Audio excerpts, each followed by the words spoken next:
Junkies!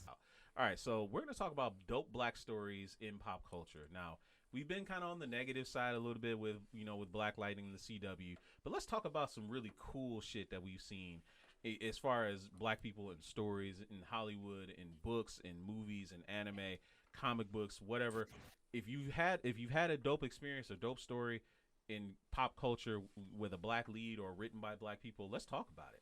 So, like, I'm gonna throw one out there. The first thing that actually kind of discovered and want to talk about today is a story that I highlighted on our Instagram channel. It was a Kickstarter project, and the title of the book was named Black.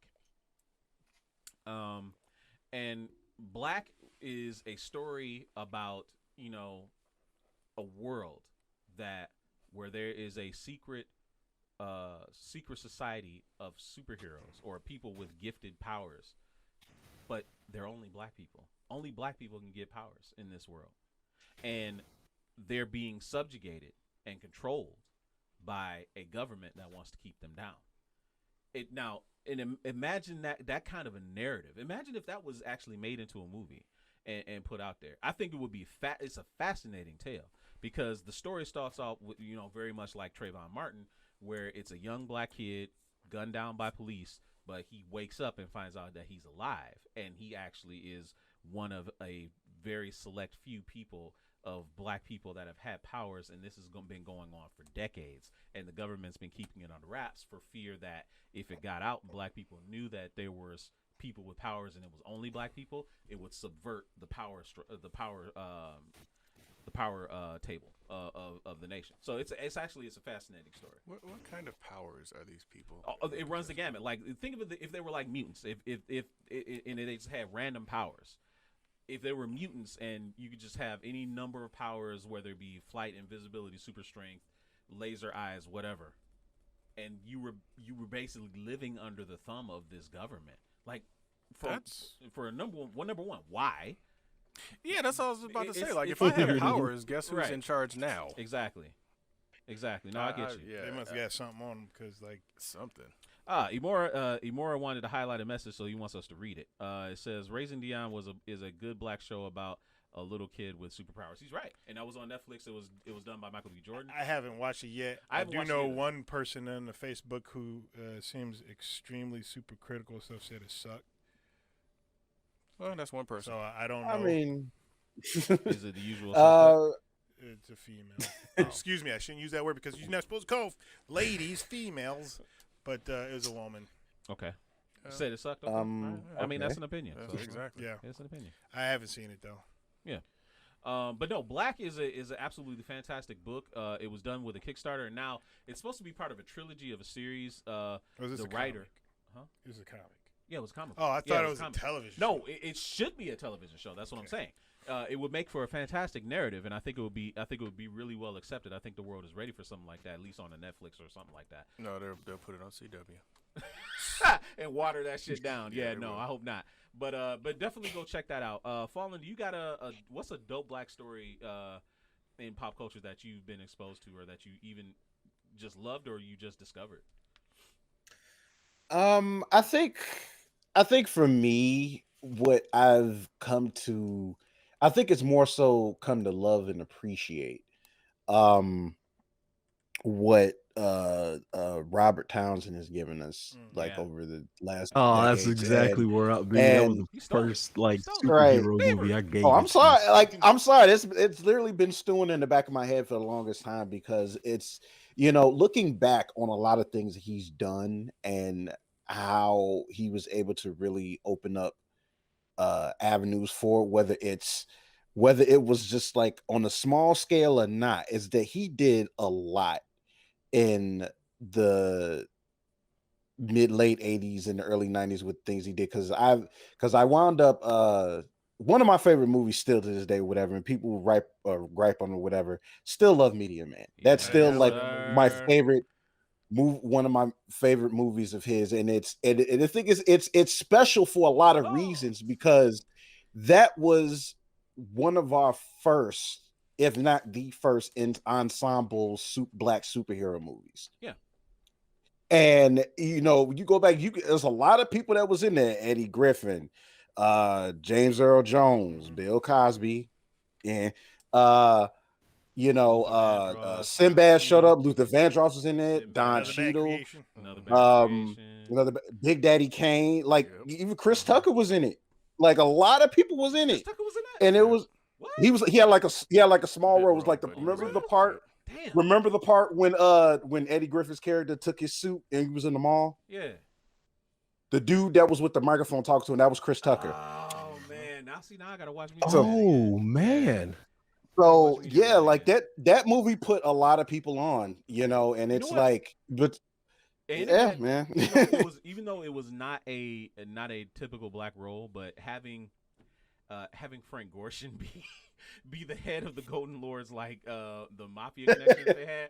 I thought that was hilarious, seeing old ass Riddler up there, just acting his ass off. and Luther, you couldn't tell me Luther wasn't cold. Dude did not have a speaking role and just simmered on the screen. Even when he pulled out that piece, the golden piece at near the end, I was like, damn. I was like, that's just cold, Luther. That's just real cold. That was interesting, just how like he had like such a memorable role and did not have one line in there. Syllable. It was just awesome. GQ, what's yours? Honestly, I'm gonna go with Posse. Oh man, I love Posse. Shoot 'em up. Yeah, that movie, like as goofy and cheesy as it kind of was, I like the fact that they explored that. Like, look, it's like you had that Wild West. Black people was here, so there had to have been some black cowboys, right? So I mean, I like seeing their take on it. Obviously, I don't know. Again, Big Daddy Kane again showing up again in another film. Mario Van Peebles, his father was in there for a minute playing an Indian, which was interesting. Very interesting. That wouldn't fly today. Well, for the most part. Yeah, it would, because a lot of black people got a lot of Indian in them. So that's true. Let's just be real. That's true.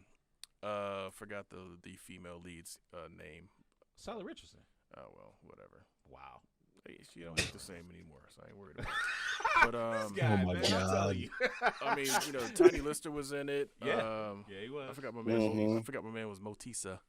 That dude was he was pretty cool. But I mean, Billy Zane as the big bad in that film. Billy Zane. I mean, that man. So I mean, I've always enjoyed that film. It was just something just cool about it. Tone Loc was in there. Yeah, got destroyed. Yeah, but the movie was fun. So I haven't watched that in years. I gotta go. I Dude, Posse was so. I'm trying to remember if I found it on Blu-ray or not.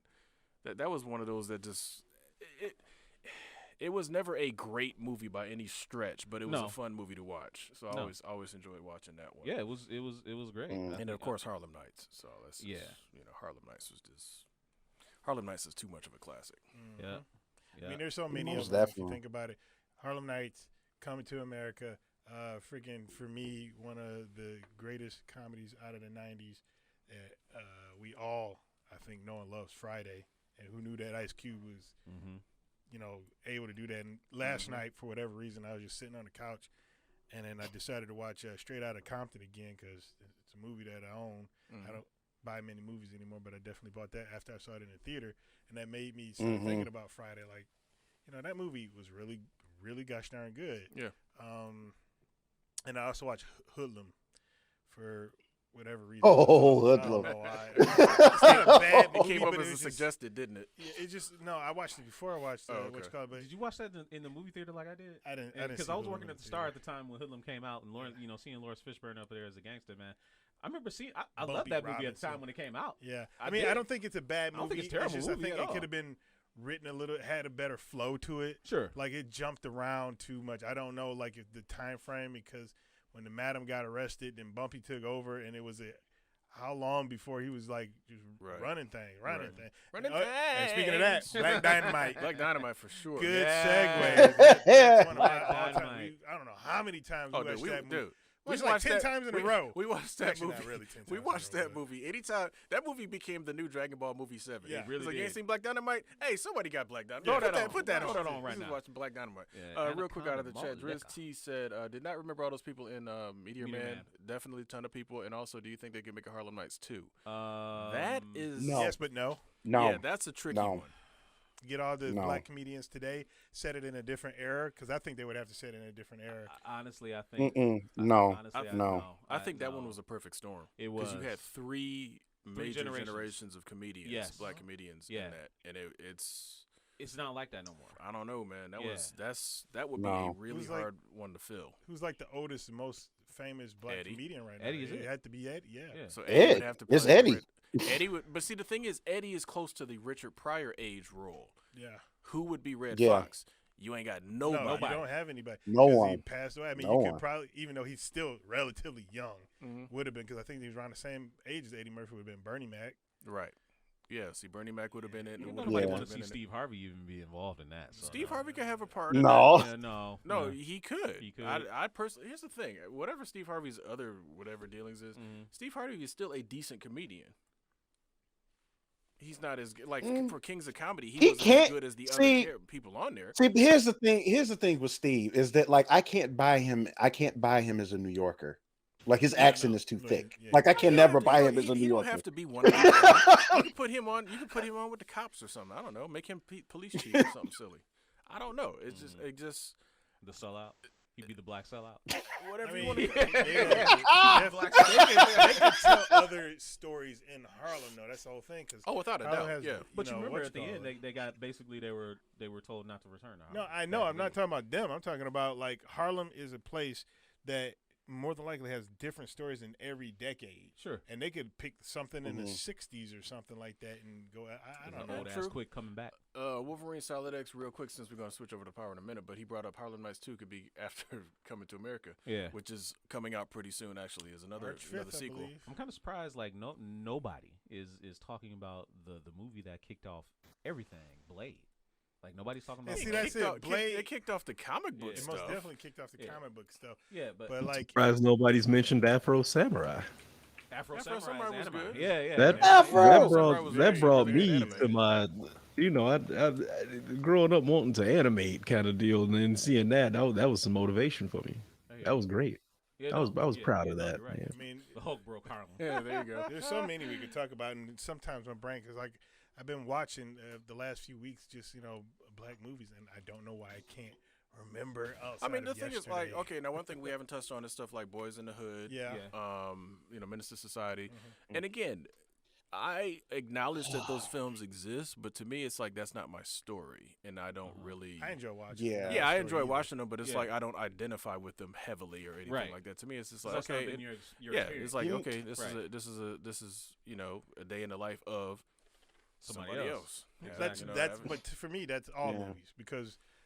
I mean, look at it. I can't identify really with T'Challa or Captain America because I ain't a king, I ain't a superhero, and all that. But I enjoy watching. But it's their ideals. It's their ideals. The humanistic part is there, though. Yeah, but I mean, that's how I like almost every movie. That's why I typically can enjoy almost every movie because I am me, and I'm not trying to put myself in that person's shoes. I'm watching them, and because I'm watching them, I'm trying to enjoy what's coming across. That's why I can even watch bad movies and be entertained by bad movies because, I mean, some people might call it a good movie or a classic or nostalgic. Killer Clowns from Outer Space, something I watched recently. Technically, it's a really piss-poor bad movie, but it's enjoyable to watch. It's better than Clownado, I can tell you that. Wow. Well, Wolverine Solid X actually has a perfect question to leave off. Power is yours. But you were going to say something, Fallen. What were you going to say real quick? Well, I was just saying, like, Killer Clowns and Outer Space, I mean, given the time it came out, like, it was kind of high concept for what they were doing at the time. I mean, I enjoyed the crap out of it. Was Killer Clowns Outer Space, was that a black movie? No, it's not. I'm just mentioning it. No, it was just... that was my jam, though. Like, I did like that. Because of black movie. I'm just saying... It's now Tales from the Hood is a black movie. Yeah, it is. I love that movie. And I love that movie. I enjoyed Tales from the Hood. Yes. But I didn't enjoy Tales from the Hood 2. And then I hear there's a 3 out. Yeah. Oh, yeah. Hey, we hope you enjoyed that clip. Make sure you check out our live content on Twitch. It's twitch.tv/culturejunkies. We also have a lot of content available on YouTube, unboxings as well as Blu-ray reviews. And you can support us on Patreon, patreon.com/culturejunkies. And on top of all of that, if you go to culturejunkies.net, you can check out our merch store. The link is culturejunkies.net/merch. There's a lot of great merchandise there. So there's links and logos and stuff all around me. So check those out, and we will see you next time.